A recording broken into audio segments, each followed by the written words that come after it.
Hello, everybody. Welcome back to the Escape Pod. Thank you so much for escaping with us. That's Andrew. I'm Alex. And as always, with great power comes great summer of awesome shit ability. So excited. What a great summer. Yes. Superman. COY is Fantastic here. Four. Everything. Thank you so much for joining us. Before I forget, Coy, where can they find you? What do you do? You can find me on YouTube and Instagram and TikTok at COY JANDREAU, COYJANDREAU. You can find me on DC Studio Showcase, which is my every 2-week show on HBO. You can find me on DC High Volume, which is a Batman show that we translate the word-for-word comic books to a radio play for the first time, word for word. We did cool. Batman Year One, Batman Long Halloween. We're going into some really cool stuff we're about to announce. But every single month, I interview the cast and crew behind DC High Volume over on DC's YouTube. And you can find me on Real Rejects. I have 8 jobs right now, but I love what I do. Yes. He's the man. And he's now the first guest ever to say the ability. Yeah. It felt good. That should be at the top of your resume. Yeah, next time I do a show, I'll be like, what do you do? Well, I go on Escape Pod, and I say that. I also work at DC and Real Rejects. Exactly. But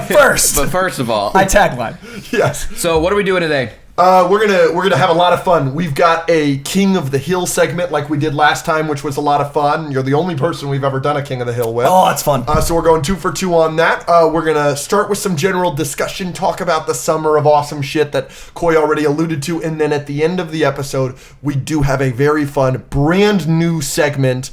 And the only thing I'm just going to warn you about is it's maybe gonna be a little controversial. And then we have a red pill, blue pill segment, blue pill which I think will be fun. Yes. And then patrons also sent us in some questions. So if we don't get to all that, we're also doing a Patreon episode. So he'll be on Friday. So yes, we're starting with some general discussion because, you know, as I have proclaimed on this podcast before, Coy is my comic father. Yes. And he does a great job at that. Mm-hmm. And with Superman coming out and his DC job and Fantastic Four and just all the universe shifting, amazing content we've been getting at the early screenings of these movies that we went to, we always see Coy and be like, okay, we got to have you back on to just We'd geek discuss. out for like 30 seconds. Be like, soon. It'll happen. And now it's happening. So we're just so excited with everything coming out. We had to have him on. Yes. So what do we want to talk about first?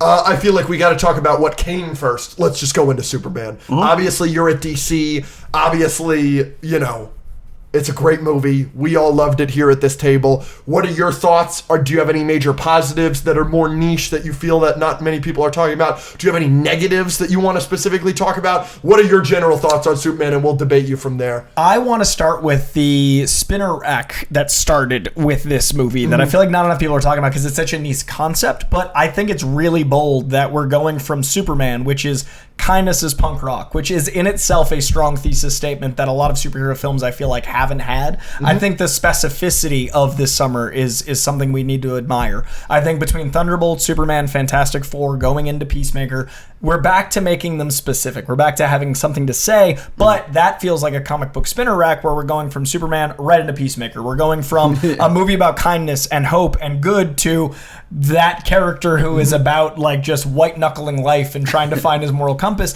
And then Supergirl, we got to meet in a very not Superman way, which is very authentic to that take on Supergirl, which is the Woman of Tomorrow, which is one of my favorite DC comics. And I feel like we're living in a time that isn't just the golden age of comic book movies in their ability and their awareness and all those things, but I think we're now finally, like the comics did, going from a golden age, which was all of this broad open source, into a specificity that was the Silver Age, but with people still knowing about them. So it's a kind of a chapter change. Now I hope the box office starts to catch up. Yes. But I do think the quality is increasing at both the big houses. Mm-hmm. That's interesting that you kind of, because there's obviously different ages of comics. I think we're entering a new age of comic movies. That's a great way of saying it, because it does feel like this year is still good. The quality has seemed to revert back to what it should be. The quality has gone up, but they do feel different. But with an awareness that's different. Exactly. When Iron Man came out, it was, that Robert Downey Jr. movie. It's we're going to new. go see the Batman. Now we're living in an age of understanding shared universes. Both of these films, specifically the most recent two, they both started at like issue 3 in a graphic novel you already trusted. We couldn't have done that. And so 10 years ago. We're in a new age. That's It's my favorite thing someone said on the podcast this year. I think it's really, because we're going to look back at this, and just like we looked at Dark Knight and Iron Man, but that had to start everything. Yes, we had X-Men. Yes, we had Blade, which doesn't get enough credit. But those, to me, felt like the comics in the 20s and 30s that were preceding Superman in the 40s, that were preceding Batman. Now we've lived through that era, and now we can have comic-accurate costumes. We can start an issue already halfway in progress. We can have all of this shared universe not be like, and the pearls. We can actually go the way. So I think this is a new age of comic book film. So let's get down to this, because obviously we'll get into Fantastic... Well, do you want to get into Fantastic Four yet? We can hop into Fantastic Four. Okay, give us some thoughts on Fantastic Four. So my favorite thing about Superman is that it felt like a spinner rack, felt like you were already in progress. My favorite thing about Fantastic Four is it is the first time I feel like Marvel really, really trusted in the concept of an Elseworld, of, what it is to actually indulge. We all agree in a very specific way that Multiverse of Madness is maybe the most... so close of especially recent history. Yeah. I think Deadpool and Wolverine, I don't see it as problematic as others do using nostalgia. I saw it just like I did with No Way Home, but just not quite as good, as using nostalgia as a way to tell a story with a narrative that wouldn't serve itself without that emotional connection. Yeah. I think Fantastic Four is the first time you didn't need an emotional connection to the past. You didn't need to have one toe in. You actually went full multiverse. Fantastic Four is a proof of concept that Marvel could do what DC's doing, which is allowing there to be multiple universes going on simultaneously to have this continuity problem go away. I think Marvel's biggest strength is also its biggest weakness, is that you watch Marvel as an episode of a TV show, and a lot of times the post-credit scene becomes the conversation. A lot of times the Easter eggs become the conversation. I think TikTok has exacerbated that. I think the way we digest media has exacerbated that. But I think that what Fantastic Four showed is that you can make quality without having it be an Easter egg post-credit fest. Mm-hmm. So DC is obviously allowing these separate universes to exist with the Batman, and then what they're doing with the mainline DCU with Superman and stuff like that. But with Marvel, I agree, this is the first time they've completely let a multiverse be a multiverse and not try to connect it. But they Spoilers, will be. They didn't at the end, though. That movie got to live in its own. Right, that's what I'm saying. Thought, I think, that it was going to collide at the end. Right. Yes. I thought the canary in the coal mine was going to be Shala Ball, and then they see Norrin Rad, and they're like, we're not in Kansas anymore. I thought that's why Shala Ball was going to be the main Silver Surfer, to show a Norrin Rad as a... I thought that as well. So when they didn't do that, it was a confident move to have it be, this is its own thing. Obviously, we know that it's going to collide, but that showed the strength of it. They could do that. They could have Earth, blah, blah, blah. And I think that'd be a great way to bring in Ghost Rider. I think that'd be a great way to keep him over there, because tonally, I'd rather see a Midnight Suns where Werewolf by Night and Swamp Thing are over there a little bit. We don't have to worry what's going on with the Avengers. I also think the X-Men shouldn't necessarily play in the same sandbox for a little while, except the old X-Men. I think they should use the X-Men that were going to be in Deadpool and Wolverine, which they seem to clearly cut, into Secret Wars and Doomsday as a way to get a bigger and bigger, because sequelitis, right? Like, how do you go bigger than Civil War? You make Infinity War. How do you go bigger than Infinity War? You make Endgame. How do you go bigger than Endgame? You bring in all of them ever, and that's at your big finale, so you couldn't put them in Deadpool. But I think the new X-Men should be introduced at the end of Secret Wars and not be incorporated into the greater MCU for a while. Mm-hmm. Something I love what you said. I'm kind of taking 6 steps back on where you're at, but I really want to highlight this. Marvel was so afraid of multiverse forever. And you really see it in Far From Home. They pussy out on it. Mm-hmm. You really see them pussy out on in like we said, Doctor Strange Multiverse of Madness. It felt like, what if? Yeah, what if it's like you keep almost doing it where you're right, Fantastic Four, even though it's not a multiverse movie, it's not a million different cameos or whatever, just it existing in a completely separate universe is such a step forward for Marvel, because it was constantly, it was whiplash through 2019 to the early 2020s of WandaVision. Yeah. Is the Evan Peters? No, it's just an actor. He's not. You were so close every single time, and then you would just, but we're not ready to tell that story. Right, yeah. And now they finally are confident in the audience. I think that new age of comic book. But are you not worried at all that so many people are already over this multiverse thing after Spider-Verse and Multiverse of Madness and No Way Home? I think that's why Secret Wars has to clean it all up, and then you get excited by going like nope, and then starting again. Like sure, because everyone wants Brand New Day to be street level and not multiverse. So Secret Wars in the first iteration was to sell toys, right? Secret Wars 1, 1985 or so, was all these action figures together fighting, and they introduced us to the black suit and all those things. Secret Wars 2 was like a sequel to sell toys. Like, it was the Beyonder, like, vibing on the Earth. It wasn't really a narrative push for all of Marvel. But Jonathan Hickman's Secret Wars was, we've got this Miles Morales guy we love from the Ultimate Universe. How do we bring him into our universe? We do incursion events. We do God Emperor Doom. We do all these things. I think that the Secret Wars movie is going to be much more akin to Hickman's than the classic Secret Wars, but it can use a lot of the classic elements while being the thing that does what that comic did, which is streamline. It doesn't have to get rid of everything. It should get rid of a lot, but you can cherry pick what you want to keep. If Luke Cage did better than Iron Fist, you better believe they're bringing in Luke Cage first. And Secret Wars can do that with X-Men. Which is kind of what James Gunn did. That's what I'm saying. We can now do. Peacekeeper did well. Suicide Squad was doing well, so we kind of kept those. And the Batman did well, so we're keeping that, but it's its own thing. Yeah, it's very interesting. I think it's smart to go, we trust our audience, lean back, what's working, not doubling down on stuff that's half in. Yeah, so... And the nerds get this not only because a lot of people have read Secret Wars and read Secret Wars and read Secret Wars, etc., but also Days of Future Past. Yeah. Okay, we're going to keep this. This sucks. Get 100%. Rid of The Last Stand, but keep X2 and do this and do that. We've seen this before in a Marvel universe. And I think it's time. Yeah. Because it's been a rough 10 years. Well, no, been a rough 5.5. It'll be 8 years by then. The internet is freaking out as it normally does. A little... Are you HCGO? Huh? Are you HCGO? The internet is going crazy. Yeah. The internet is freaking out because of something Kevin Feige said in an interview, and we have not seen the entirety of the interview. It was not on video. It was just bits and pieces from text, and I really want your thoughts on this because I think it'll be good. He said there might, and you were just talking about this Secret Wars, kind of using it as a reset. He mentioned there being some sort of reset, and everyone took that as, oh, they're rebooting everything. Robert Downey Jr. is no longer Iron Man. We're going to have a new Iron Man. I don't think that's necessarily what's going to happen, especially immediately after Secret Wars. He mentioned recasting the X-Men because we're not going to use the Fox universe anymore, but he did not ever say that immediately after Doomsday and Secret Wars, we're going to have a new Iron Man. What do you think they're going to do, and what do you hope they do with this quote-unquote reset? I think in the next 7 years, we'll have a new Iron Man, a new Captain America, a new everyone we know and love. But in the next 7 years? 7 years. Interesting. I think we will have a period after Secret Wars where it is kind of consolidating, if not Secret Wars itself. And I think that it is an inevitability to have Captain America and Iron Man recast. Why not now? I think it's going to be the all new, all different Marvel. I think it's going to be... You've got, Chris Evans is closer to 50 than 40, and Iron Man is 50 plus, and he's playing Doom. I think there will be an Iron Man in Secret Wars. He will probably fight Doom. I'll be bothered by it.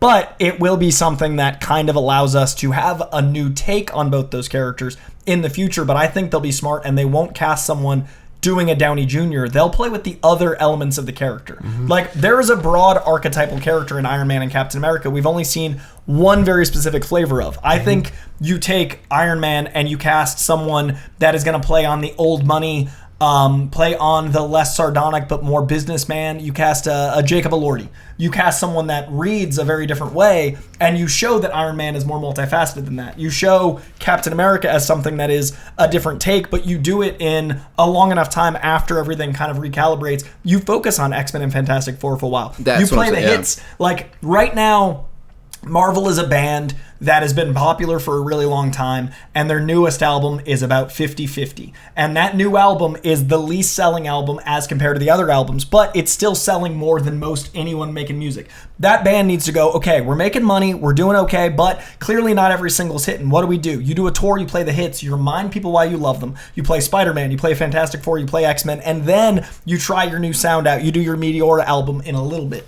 Yeah.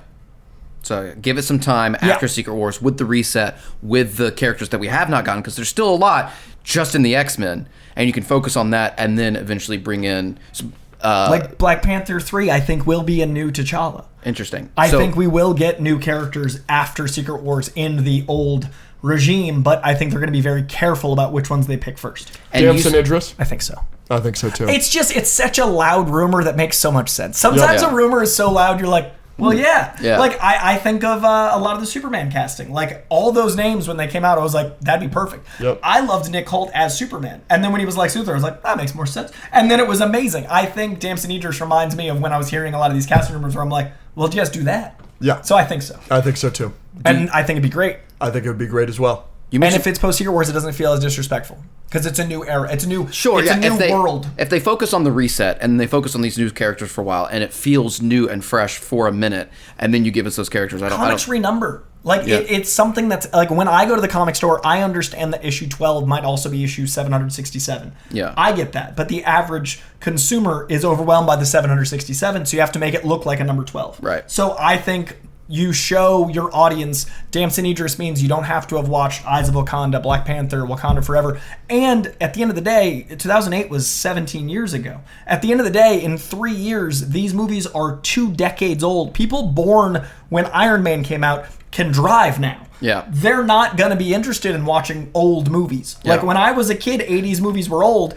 I literally was thinking about this today. When I was growing up, the 80s were 20 years ago. Right. And like Jurassic Park and like the first Star Wars movies and everything, that was like 20 years ago. And now the Toby movies are that. And the Iron Man movie, like, It's just accelerated because there's less dead media now.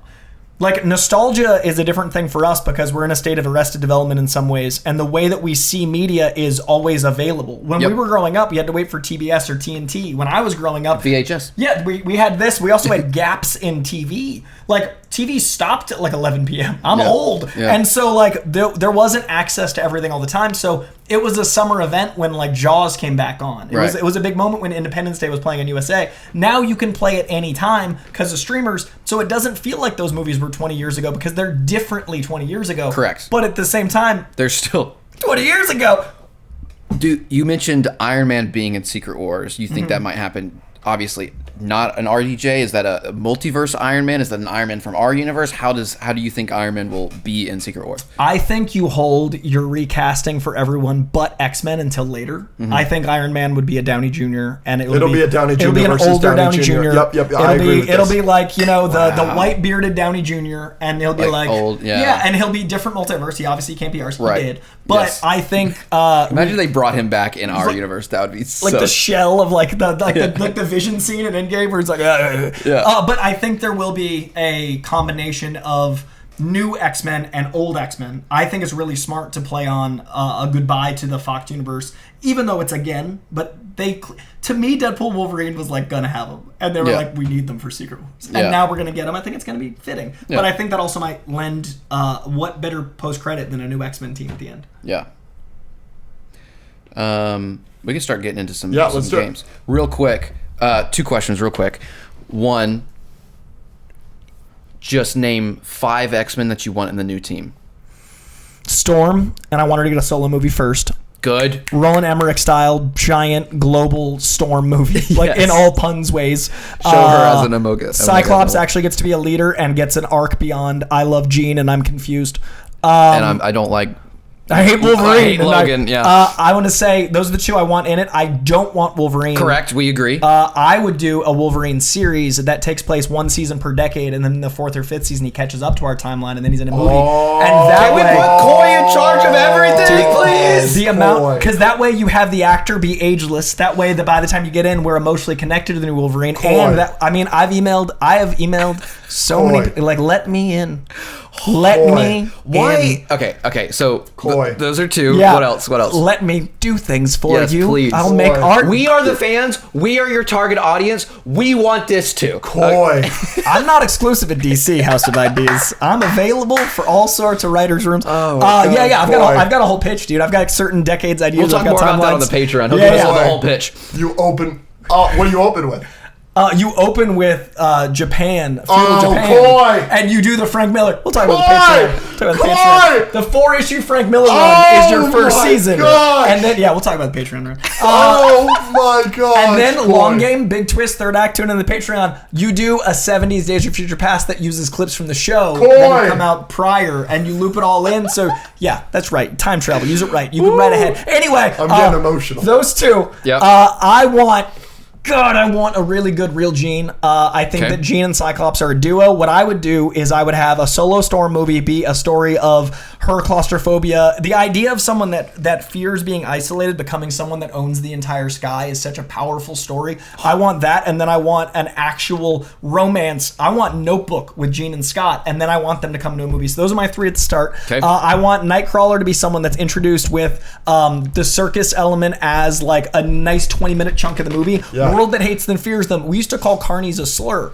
Like we say gypsy as a derogatory. Yeah. I'd lean into that in the film, and they're going to be doing that with Gen Z being so socially aware. Yep. And then I got a weird fifth one, and those four are logical. The fifth one's for me, Chamber.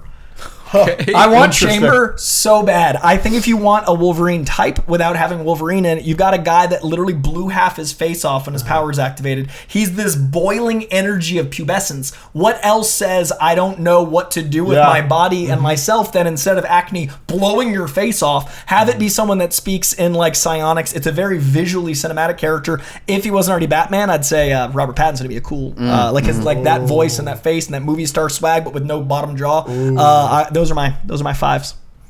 Okay. Wow. Last question before we get into what are we doing first? Wait, Kitty Pryde's the sixth. We gotta Nice.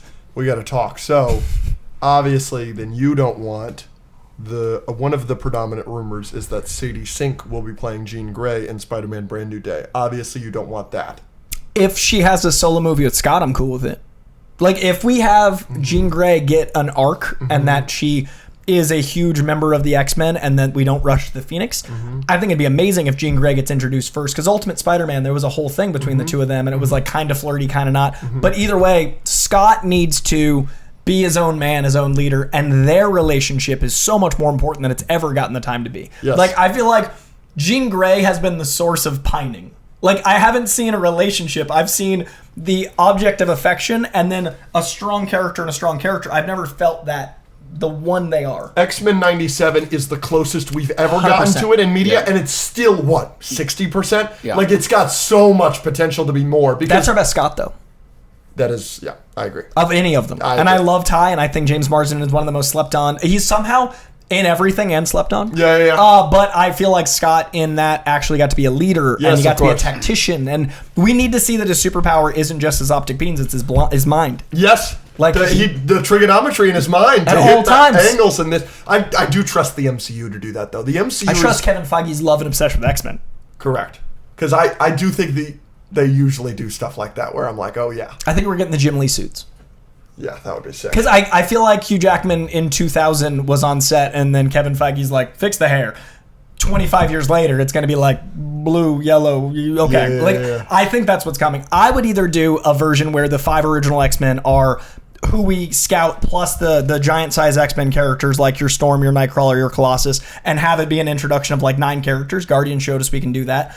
Superman arguably showed us we can do that. Or I would have it be those original 5 are like sophomore juniors to a new wave of freshmen and have them already be in the school, bring in a new wave of students, and either way have a somewhat seniority. No? I'm completely disagree with you on that. I think with this new age that we're entering in, as we've talked about on this podcast so far, on this episode, we're going to lose origins very quickly. Superman and Fantastic Four, they haven't done the best box office wise, but critically they are very well reviewed. I think we are going to be in an origin apocalypse the next 5 to 10 years. We are not going to get origins on anybody. X-Men, He said have them solo movies. Give me the original class. The original class is tricky because it's like 5 very similar type. Like their powers are different, but they're all like similar people. I get that. Like Bobby Drake. I don't really give a fuck. The only way I would have 8 then. I think you need Storm. I think you need Nightcrawler. I think you need Colossus. But give them origins. I want origins, but I would do special presentations. I would do Werewolf by Night Length. They're not doing that. They're not doing that for the X-Men. They need something. They need something beyond. They're doing movies for the X-Men. But then they should get, I think, individual some things before the movie. That's Correct. all of them. That's the only way I'd be okay with the seniority in the classes is if we get all of these characters individually and we get their origins. Yeah. And then when we come into the group movie, them already being in the classes would Just be a little some bit better. established But thing first. We're saying things that we want. At one point, do we look at reality? This is not happening. Jake Schreier is directing an X-Men movie. We don't know anything about a Cyclops movie or a Jean Grey movie or a romance notebook. So all of what we're talking about this entire episode is fantasy. 100%. So what we know what's happening is there is an X-Men Jake Schreier movie. What do we want from that? I want it to be an origin. I think Jean getting time by herself in Spider-Man could be what I'm talking about. I think another opportunity to have Cyclops appear in something so we care about them individually. Like, I'm saying there are possibilities leading to that. Okay. And then I want more backstory than one movie could give us if they're just throwing us all in. Okay. I just want a Blade movie. I think my pipe dream Wolverine show and Storm movie is more likely at this point. At this point. But after Secret Wars, I do think everything's back to fair game. I agree with that. Like, so therefore, it could happen then. Will it be Mahershala? Probably not. Which is such a bummer because that dude has so much swag. Watching Jurassic World, I was like, well, there's Blade. And Yep. Coming off of his second Oscar win, Dude. to put his career on hold For like the 4 or way 5 that they years, have is ridiculous. Like, actually ridiculous. He came and audited my acting class back when I was an actor, and I talked to him for like half an hour after class because he, in that point, was just like, I think he had just done Hunger Games. He had about to go on this crazy tear, and the dude's charisma is so that I was like, anything you make, I'll watch you read the dictionary because like he's just got that energy to him, and then he actually felt like Blade in Jurassic on top of how much charisma. There were moments of like Merc moments. I was like, just make that a vampire instead of a dinosaur, like, and it's so frustrating because it's clear what they needed, and then Sinners. Like, they should have just let Ryan make it. It's crazy to me. Like, watching Sinners and knowing that the costumes were from the scrapped Blade.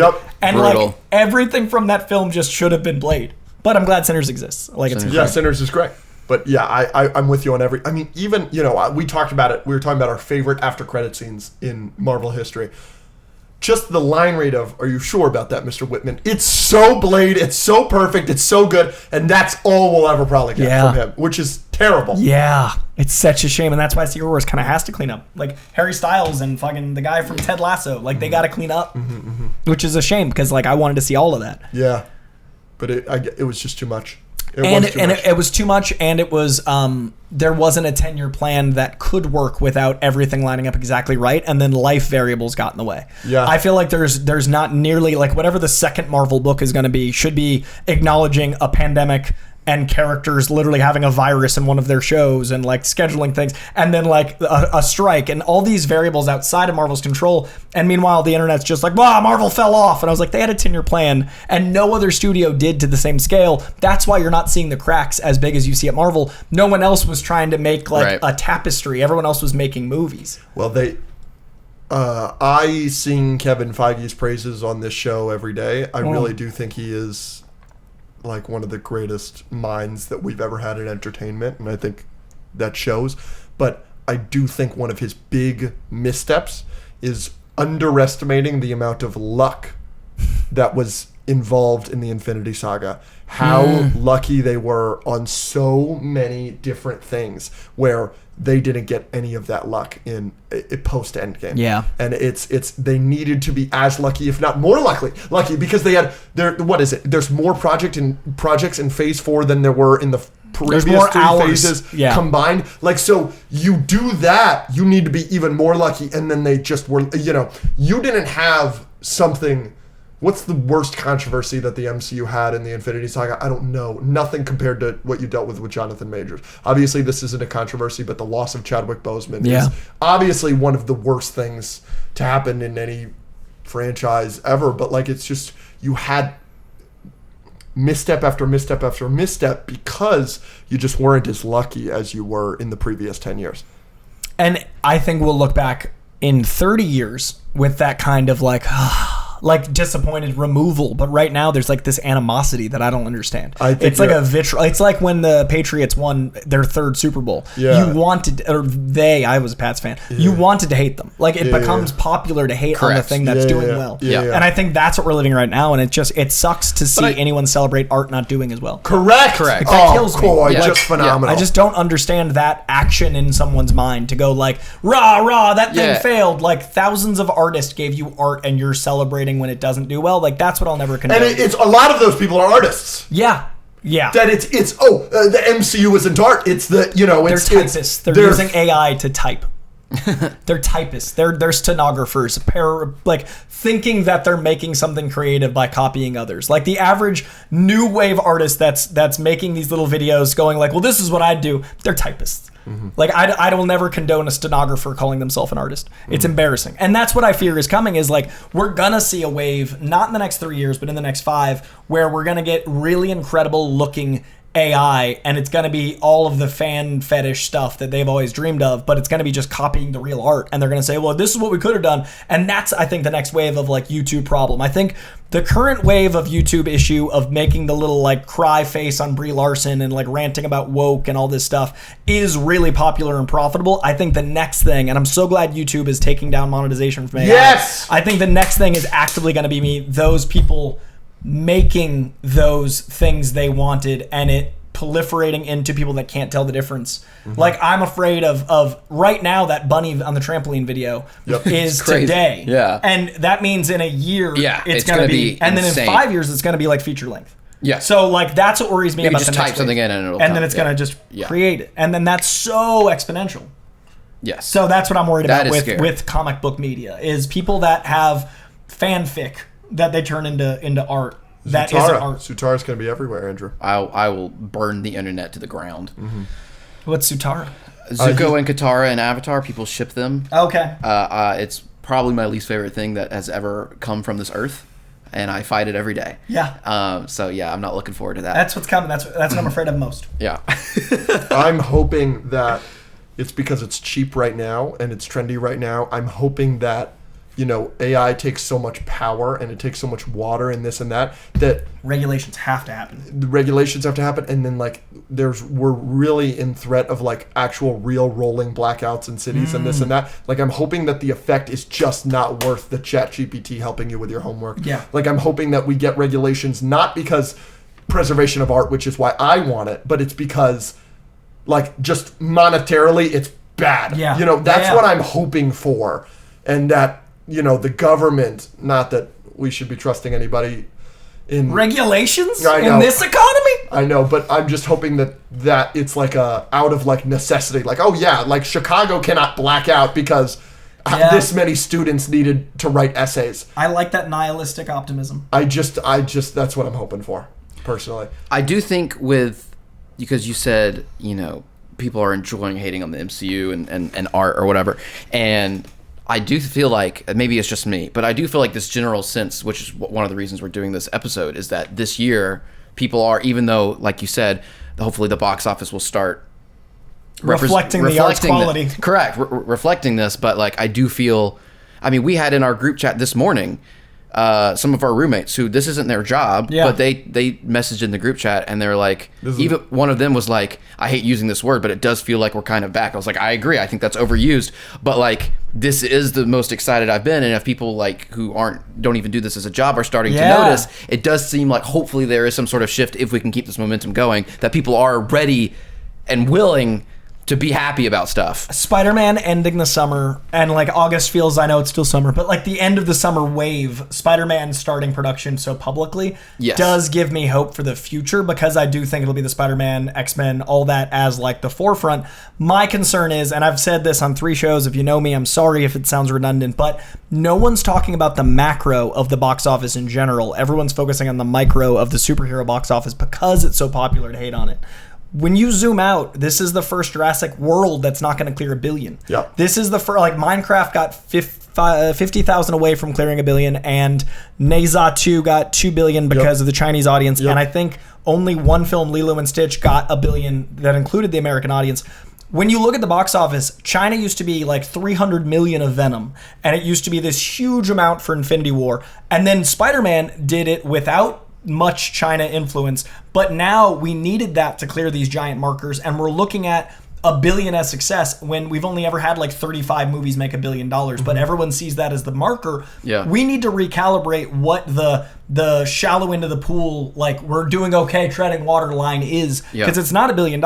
And the box office needs to reflect what the production needs to reflect. Like, Correct. They need to work on not everything being a Sinners or a Weapons or a Fast 10. It can't be $300 million movies or $40 million movies. There needs to be, and that's not to tout the young company I work with, but that's what I think DC, by being a spinner rack, is going to do. That's what I hope Marvel starts to do. I think Fantastic Four had to be a $200+ million movie. I accept that. But if you're going to only play the hits and you want to introduce new characters, they can't be to the same scale. Yeah. You cannot make everything this big because there's just not enough people showing up anymore. Yeah, and that's okay. Like, and that's okay, don't but have to adjust. Do that. Yeah. Like, that's what worries me is, like, if we optically talk about all this as a failure because we're not adjusting what it is that a success is, then that perceived failure is going to translate to real failure. Like, if you start saying something went away, it starts to go away. If you start saying this industry failed, people are going to stop showing up because they're like, oh, the last one didn't do well. Right. 92% Rotten Tomatoes isn't necessarily a fair aggregation of score, but that doesn't reflect the box office. And people are going to discover it on Disney Plus like they did Thunderbolts and go, why didn't I see this? Yeah. And that's terrifying. Shout out Weapons, though. Weapons is doing Shout well. out Weapons. I haven't seen it yet. Weapons is doing It's good. well. Is it good? Yeah, It's good. It's Okay, very I'm good. scared of it. It's good. scary. Okay, because like I saw Barbarian and I like loved it, but like I know I fear what Zach Kreger can do. Yeah, it's good. He's great. All right, you want to go into... Sorry, more rants than normal, audience. No. Let's just hop into it. You want to do the new segment first or King of the Hill first? Whatever you want. We'll do King of the Hill first. Okay. To recap how it works, I'm going to name a character, and then they're going to be versus a character, and if it's going to work kind of like they're going to fight, and then whoever wins stays, and they're going to fight the next competitor. You guys know the vibes, just explaining it for you guys. So we're going to start this King of the Hill with Jimmy Olsen from 2025's Superman. If he's going against a female, I'm picking him. He's going against Invisible Woman from 2025 Fantastic Four. That is the question. Jimmy Olsen. Skylar Gisando's got it. Sorry, Vanessa Curry, but just Skylar Gisando himself. I want Skylar on the pod, so I love him. Dude, he's the best, man. I love that dude so much. We did his first ever podcast. He came on DC Studio, and he'd never done a pod. And it was so funny to see him like, what do I do? And like he was so in Jimmy Olsen mode that it was like to watch that. And then we accidentally wore the exact same outfit to the premiere, so we were twins. Excellent. Cute. And I auditioned for Jimmy Olsen back in the Supergirl days. So like it was so funny to meet multiverse me. Yeah. Excellent. All right, so Jimmy Olsen makes it through over Invisible Woman. Jimmy Olsen is going to die here, unfortunately. He's going against I mean, John. he should have already died. He's going John Bernthal's Punisher. Oh, immediately out. Yeah, he's done. Sorry. Scott, we gave you one freebie, but Punisher. I mean, did Jimmy Olsen like break the law? Because Punisher would let him go if he wasn't like... He only kills criminals, right? It depends on who you ask. Okay. In this, it's a fight to the death. Okay. So yeah, he has to I fight. imagine he had done something. Right, Like yeah. to rationalize that. Jimmy brutal- stole a candy bar or something. Yeah, something innocuous, but it happened. Yeah. So we're going John Bernthal's Punisher or Tom Holland's Spider-Man. We may see this very fight in Brand New Day. I mean... In reality or in fiction? So I think in reality, I think Bernthal would take him out. Oh, for sure. But Spider-Man. We're going It's Spider-Man. here. It's Spider-Man. I can't. I love you, John, but I'm going Tom Holland. Tom Holland's Spider-Man versus Renaissance Vulture from Spider-Verse 2. Oh, that's fun. Still Tom, though. Oh, interesting. I do like that villain, but I'm going to go Tom. I think that Yeah. Renaissance Vulture has, like, cool weaponry that can be utilized, but Tom Holland's Spider-Sense, because he's so tuned in. Sure. I'm with you on that. I just want to, for sake of devil's advocate. Sure. Gentlemen, who takes down Renaissance Vulture? Spider-Gwen in her own universe, Miguel O'Hara, 2099, and Jessica. Like... True. It takes all three of those Spider-Men to incapacitate Renaissance Vulture. Gwen was doing just fine before they got there. It really only needed three of them to stop the helicopter, in my opinion. The three of them worked together a lot to stop the helicopter, but like Gwen wasn't like losing to Vulture before he got there. I think in a distraction-free environment, one of them could. Yeah. So I'd be circumstantial, but I got to give it to Tom. Even with his hammer space, which Miguel specifically complains about. Yes. I'm with you. Up on down. Yeah. All right, so Tom Holland Spider-Man makes it through. We've got Tom Holland Spider-Man versus Joseph Quinn Human Torch. Spider-Man. Yeah. How? I feel like he would either fight him once and realize he needed to make a new webbing, or he would already have a webbing design because of his adventures with Tony that would be flame retardant, and he'd be able to time up. Yeah, I can't imagine he makes it. I think it all depends on if he has the time to make a webbing or if he already has it. So if you don't give him the webbing, I'm not giving him prep time. I'm not. You guys can decide if he has the webbing, but I'm not giving him prep time. I don't think he would have the webbing, especially at where he's at now. Okay, We're talking about brand new days fighting. Broke as fuck. This is post No Way Home. Okay, so no webbing makes it easy, but I do feel like Johnny wouldn't. He's not malicious, especially Quinn's Johnny. Like I don't think he'd burn a kid. But they have to fight to the death, right? Is that what we're talking about? Or to incapacitation. So I'll go Johnny if there's no webbing. But I don't know how he'd beat him without webbing. Right. I mean, Tom is really smart, and he outsmarts Doctor Strange. No, I got it. I would say because of his ability to take on the elemental entities in Far From Home, he would find the same way, and that was without much help because that was not with Tony's suit. That was him inventing stuff while traveling. So if he can find a way to take out Mysterio's things canonically, I think he can take out Johnny. Technically, those are just drones with holograms. They were, but he took them out using science to take out the elements that they represented. How did he take out the fire one and Actually, Mysterio did. Yeah, right? Went into its chest and exploded. Yeah. But I think we would have seen him, because he was able to take out, in a narrative way, those things when we thought they might not be drones. And Spider-Man's taken out Sandman with very limited ability. He's taken on... He's taken out Molten Man. And Molten Man is, not in canon yet, but, You're my comics father. I'll do whatever he says. I do whatever he does, just slower. Just do it louder and I say more words. Tom Holland's Spider-Man versus traditional comics Gorilla Grodd. Ooh. I actually am going Grodd. I think he would overpower him physically, but also, Grodd might edge him out a little intelligently. I think he might outsmart him, and then he's a gorilla. Mm-hmm. So I feel like you need someone more like Superman level. I think Spider-Man's out. Mm-hmm. Sure. All right. Yep. Gorilla Grodd versus Aquaman. How much water are we giving him? How many sea-bearing creatures are nearby? Yeah. Is this on a football stadium or an aquarium? It's a football stadium. Okay. Flat surface. Aquaman's strong because he withstands the pressure of the ocean. Correct. And he's also got other abilities besides just talking to fish. Correct. But Gorilla Grodd's probably smarter and probably comparably strong. Going Gorilla Grodd. Sure, I'm with it. Gorilla Grodd is about to lose to Dr. Manhattan. Gorilla Grodd's already lost. Yeah. Dr. Manhattan or Brainiac. So Brainiac could reincarnate himself and problem solve. The problem is, with quantum theory, Dr. Manhattan's already defeated him before he could canonically invent anything. I'm going to go Dr. Manhattan. I think it'd be a harder fight, but I think it would be that quick in our reality because time doesn't exist for Dr. Manhattan. Mm-hmm. All right. Dr. Manhattan or MCU Silver Surfer. We didn't get to see a lot of the cosmic abilities beyond speed and a little bit of, alluding to, power. Correct. The power seemed big, but we didn't get to see a lot of it in that use because there was never a need for it.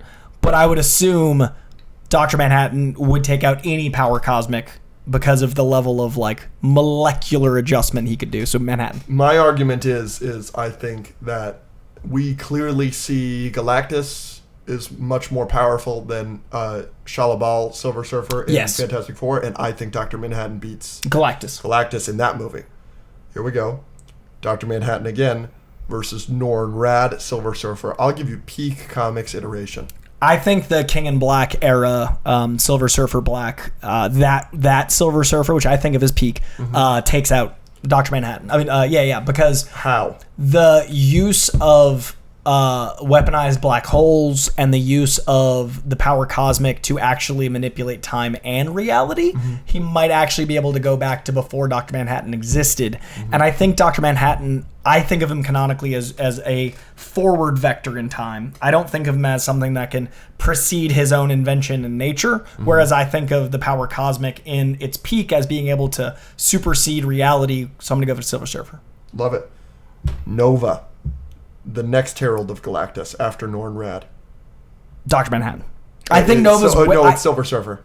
Silver Surfer won. So it's peak Silver Surfer. I'll give you peak Nova. I think peak Silver Surfer takes out peak who's Nova. the stronger Herald of Galactus is kind of what I'm getting I at think here. Nova's great, but he's still at his baseline a more humanoid rationale, whereas Norrin Rad is someone who's been around a long time and has seen things where he's less attached. Like, he's an observer, and I think the moment of hesitation that Nova takes would be when Norrin takes him out. You've said Nova as a male now twice. The Nova I know is a female. Oh, I was thinking of a Nova Corps member with the power cosmic. No. You're talking about... Yes, Nova, the former girlfriend staff. of Human Torch, and then she becomes the Galactus Herald. Yes. I got her confused with Firestar. They look very similar. Who's apparently a Spider-Man character that I'm not familiar with Amazing at all. Friends of Spider-Man. That's who people thought Sadie Sink might be, which would be very silly because that's not a popular character. Yes. So that's who I thought. I thought Firestar... You thought they were one? Yes. Because Firestar's in a Lego set, looks exactly That's like so Nova, funny. so I was like, You're like, Nova. that's exciting. But no, so Nova, the Herald of Galactus, after Norrin Rad, who's a female, dated Johnny Storm. Yes. I've read books where she is referred to as stronger than Norrin Rad, but we do have I've given you a peak Norrin Rad. So it's probably still Norrin Rad. I think Norrin Rad, to the point where he got, is kind of OP. And Nova is still a human. Right, is a former that's the human. hesitation. So the same rationale The same works, rationale, just but in I that was plug just and play. you're thinking of Nova as in I was like no. the MCU character I like want the Nova most. Corps. Yes. Like, Yes. I was like, which Yeah. would not even hold a candle to Norrin Rad, apparently. Crazy. No, of but course. yeah, Nova. No, of course Nova's not. not. I don't think of as a herald that long. Yeah. Like, she was a herald for a bit, but also that would probably also prove Norrin Rad. I've just loved the impression. I don't even think this is from a comic. I think this is from the 90s animated TV show. The impression that Nova has left so much on my life is that she's flying away and Johnny can't follow her because there's no more oxygen. Yeah. And like how heartbreaking that is when I was a 6-year-old. And how cool was that they did that in Fantastic Four? Like, I love that they paralleled that with that Shala Ball moment. That was incredible. Of course, all right, so we've got peak Norrin Rad Silver Surfer versus peak Thanos All 6 Infinity Stones. I think Thanos with 6 Infinity Stones is able to literally change reality to the point that Norrin Rad wouldn't get to be. Like, Norrin Rad can supersede time, but I don't think anything supersedes reality. Mm-hmm. So I think how long does that take Thanos to do? Because, like, does it take more than a second because Norrin Rad is so fast? That is the question. What do you think?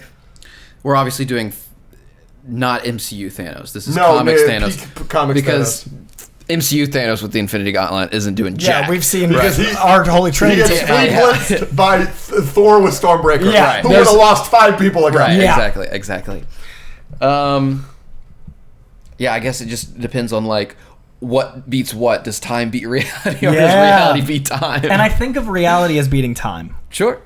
So Who knows? As Stanley says, it's up to the writer. on Yeah, that one. I think we've reached the writer question. Yeah.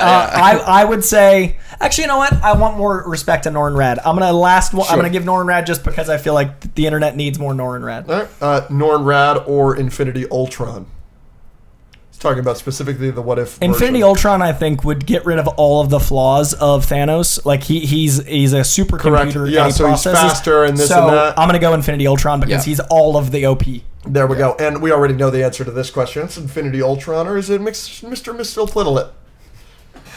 You're gonna go Dark Side, and I was gonna actually have a. I'm gonna go Infinity Ultron on this one.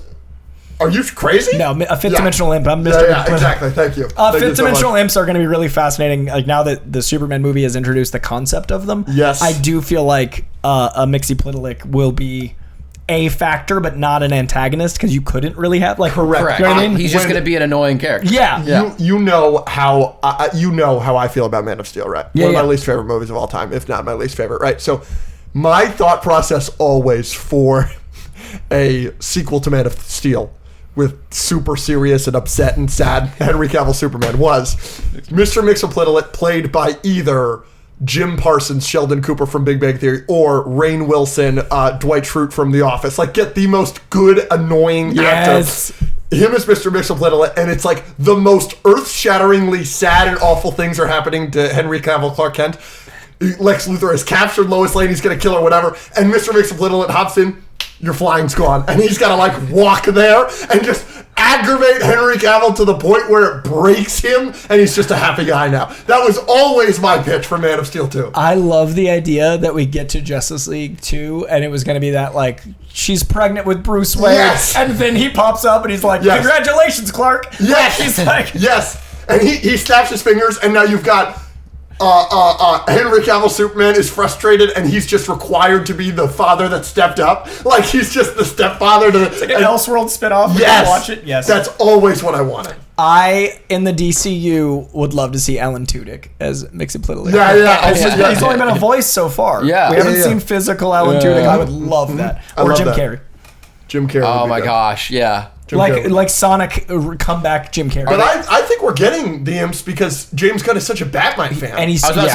say, are we getting Batmite I and think Brave? that so. might, but I think they can't be antagonists or it's a 5-minute movie. No, Correct. And that's what, like with this Infinity Ultron question. Like Exactly. it can't be an antagonist. It has to be a pest. I feel like at best they'll be cameos. Like I don't think they'll ever be. and that's why I think Tudyk would be great because he's so Yeah. many characters. I'd love Right. to see him get one physical one, and it's that. Yeah. Just giant a Tudyk good head. head, yeah, I like this a with lot. little body, yeah. It was a good tech. All right, there you go. That was Mr. Mxyzptlk. King of the Hill. You're gonna do some red pill, blue pills. Let's do it. All right, so basically how this works, I will read two options. You will have the red pill or the blue pill, and you will have to pick which one you get, and you will not get the other option. So the other option will cease to exist. All right, here we go. First up, we were talking about this on our last episode, about who is the best comic book director. Ooh. So on red pill, these are all just their comic book movies, none of their other movies. Okay. Red pill, you get all Sam Raimi comic book movies and all of James Gunn's comic book movies. Blue pill, you get all of the Russo brothers comic book movies and all of Christopher Nolan's comic book Oh, movies. man. So it's Sam Raimi, James Gunn, and then Russo brothers and Chris Nolan. I'm going blue pill. Give me Russo brothers and Christopher Nolan easily for me. That's tough because obviously I can get rid of the Dark Knight trilogy and be okay. It's gonna make me sad, but like I haven't seen those movies in a very, very long time, and the Spider-Man trilogy means more to me. The Guardians of the Galaxy, Suicide Squad, Superman combo means more to me. But the Russo brothers have Winter Soldier, Civil War, and both Avengers movies, right? So it's just There is not a movie that my favorite movie on this is Dark Knight. My second favorite movie on this is Infinity War. My third favorite movie on this is Civil War. My fourth favorite movie is probably Winter Soldier. So all of my favorites out of these two is all with blue pill. It's easily right. blue pill. He's for not me. as high on the Toby movies as we are, but Correct. like I'm actually higher on Nolan's than Toby's movies. Fabulous. that's fine. That's yeah. Which makes fabulous. this, like, I think that's my struggle is I would give Dark Knight 5 stars, and my highest Raimi is 4. Fabulous. And I agree with that. Really? Yeah, I think that Sam Raimi, as a director, made really visually Spider-Man movies, but I think his portrayal of Spider-Man isn't how I see Spider-Man. Like, his actual, like, character choices, he had a I see Spider-Man as fitting in Community, and he sees Spider-Man as fitting in Big Bang Theory. Like, there's a different flavor of nerd that I see as a little bit more antagonistic and a little bit more angry, and I don't see Spider-Man as angry until he's under pressure, and I feel like Toby played him with a little bit more of a chip in his shoulder than I interpret him as. So, like, there was an aggression to Toby that I never connected with. So what do you think of Tom Holland Spider-Man in specifically Spider-Man Homecoming? Pretty sure we talked about this on the first episode with him. I think that is closer to me than any of the three. Yeah, I would agree with that. We got, but I think Andrew Garfield with a writer that understood him would be the best Spider-Man. I mean, we both are Andrew Garfield supremacy guys. Yep. I think though that like the three Sam Raimis are closer to each other than people think. I see them all as like I think 4, 3.5 for 1, 2, 3. Sure. My problem is I've only given 25 films in the history of film 5 stars. One of them is Dark Knight. 2 of them are Guardians 2 and 3. Guardians 1 and 3. So Guardians 1 and 3 I think are both 5-star films. Yeah. And Superman just kind of brought us into this new age. So as much as I consider the Raimi films very, very good, and as much as I consider the Russo films pretty excellent, I think of Infinity War is better than Endgame. But I think of Winter Soldier is another 5-star film. Ooh, this is great. I gotta go Gunn because of Superman and Guardians being they were evolutionary and revolutionary, whereas Raimi's Spider-Man, I think the first one was But revolutionary. Raimi is with Gunn. It's Gunn and Raimi versus. That's why I think I gotta go Gunn, Russo's, Raimi. And because I think- Gunn means so much more to you with how much it means to you versus Russo's and Yeah, Nolan. because I You're think losing The Dark Knight. I have you're to lose losing and Infinity War. Winter Soldier. And Civil War, by the way. This is the hardest. It's tough. It's really tough. There is not a wrong answer here. What are you picking? I'm just gonna go red to balance out the table. But tomorrow I could pick something different. Of course. Because I'm thinking about it, if I want to sit down and for the rest of my life, what would I like to watch? Obviously for me, being able to watch Infinity War and Winter Soldier are going to be very, very high up there for me. Yeah. But at the same time, the entire Guardians trilogy, the entire Spider-Man trilogy, and now also the Suicide Squad and Superman, you get a little bit more, I think. And you love Nolan, but you don't love his Batmans, and you can keep those. You're just getting rid of the Dark Knight trilogy. Correct. You know, Yeah, so it's you not- still it's- get Interstellar and all Correct. that. If it was Nolan's entire catalog, I'm Also, easily going blue. We're keeping the future of the DC. Like this does. No, this is Okay, just what's because I was gonna say like whatever. If that was true, then yes. Yeah. But I love Nolan's Batman so much. Like they're so Fair. special. This is and, hard. Like I would put Nolan's Batman over Raimi's Spider-Man. Easily. Sure, yeah. I don't think that's close. Okay, yeah. So it's really about Gunn v. Russo's Correct. in this equation. And you said Gun. I think you're taking Gun. I think I got to. Wow. So red, Alright. red, blue. It's tough. It's tough. That was a good one. That was the hardest Nice question work, I've had on the show. Andrew. Nice work. Okay, a little easier. Red pill, you spend the summer in Pandora, Avatar. Okay, yeah. Or blue pill, summer in Asgard. I'll go somewhere in Asgard. I'm gonna go Summer in Asgard. Yeah, I feel less like the lot, dangerous, less- right? yeah, a lot Less wants shit trying to eat- kill me. Also, it feels Not as pretty. It's pretty, but not as pretty as Pandora. It seems humid. Pandora? Yeah, Yeah, it seems something like about Florida. It seems sticky. Yeah, it's I don't- sticky. I don't want a sticky environment. take. Asgard feels like it's got a nice balmy 70, like a Yeah. nice It's a breezy. gorgeous And they got breeze. magic and, there. and tech, like the tech, Yeah. the magic tech, but like all of Yeah. that energy. Whereas like I'm a 2025 guy. I need my phone plugged in. Yeah. Nice. This is the last red pill, blue pill. We'll finish the rest on the Patreon. Oh, okay. Let's see. So do one more for the regular, then the rest is on the Patreon. I really like some of these. Okay. I'll just do the next Turn one. into the Patreon. Ready? These are all future DCU Batman projects. Red Pill, Batman Brave and the Bold. Okay. Dynamic Duo, Okay. Clayface. Okay. Okay. Blue Pill is the Batman Part 2 and the Bane/Deathstroke movie. I can't lose the Batman Part 2. That's why I put it on the other one. I'll go blue. I can't lose the Batman Part 2 because I don't trust Brave and the Bold because it's Andy Muschietti as of right now. And a dynamic duo movie I want, but I can't do the Batman. I can't lose the Batman Part 2. I have to go with what I know, and I know the Batman Part 2. I think I'm on the same page. Like great take. I Yeah. don't know what is coming with the potentiality of a DCU Batman. I do know that the Batman and the Penguin are two of the best comic book things we've ever had. Yep. And there isn't anything worth risking that, which is my same argument for why not to bring Pattinson into the I mean, DCU. we've lived this long without the Batman Part 2. We could go a It little but is we got less the time Penguin. than Terminator. Terminator was like a 9-year gap. And the- Really? Because between Terminator and Terminator 2? Yeah, I think so. I didn't know that. Look, I could be wrong. I think there's I'm a. gonna I think it's a. fact check that. I'll Please. look it up. You bring up the next I one. think Yep. it's a longer gap between Terminator 1 and Terminator 2 than Batman and Batman 2. I think. Terminator It's 2 was 22 to 27. And what's Terminator? He's pulling. Oh, it. Terminator 2 is 1991. Terminator, the first one, is 1984. 7 Yep. years. Yeah, the 7 years. You win. You got us. So if we can survive Terminator, we can wait for the Batman to be that quality. Can you imagine if Batman Part 2 is Terminator 2 level? That's not. It could be.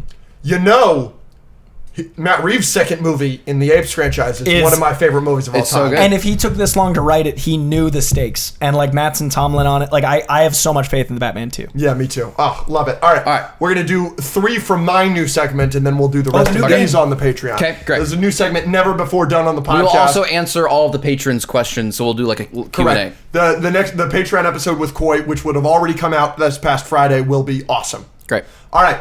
This new segment is called Noteworthy or Nostalgia. I've got franchises and individual movies for you both that we're going to be going over if their quality, based on the general audience's opinion, is justified, it's noteworthy, it's a noteworthy film or franchise, or if it's just nostalgia. We're going to start with the Pirates of the Caribbean trilogy.